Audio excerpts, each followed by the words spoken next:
Hello again YouTube, it's Connor from Kleis Car Audio here.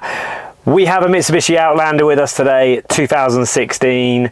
The factory head unit's gone faulty. Mitsubishi wanted not one, not two, but roughly $3,000 to replace it. Now that's unacceptable, I think, for a car of this year value, so they came into us for a solution. And I'm going to show you what the solution is today. Taking it out and put the KENWOOD DMX8021 model in. Let's give it some juice, turn it on.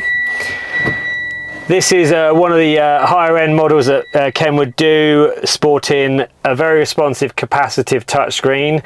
We've got wireless Apple CarPlay, wireless Android Auto.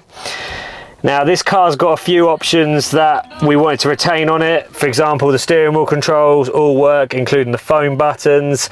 But the most important thing is this car's got 4 cameras for reversing, a 360-degree bird's eye view camera system, which obviously they want to retain.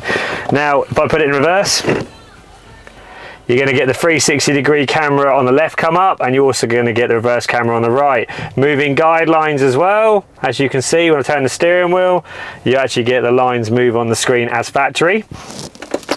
Now, if I put it in park, what's really useful is they also have a button on the steering wheel for the front camera. So I push that.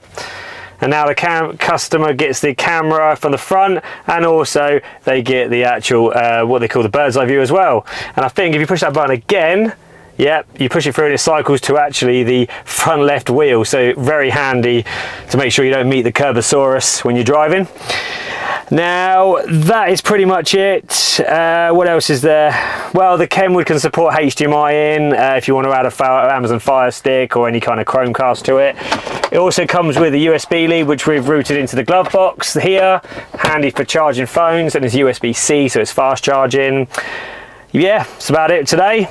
But Kleis Car Audio signing off. Subscribe to our channel, like our videos, comment, let us know what you want to see. But for now, that's Connor from Kleis signing off.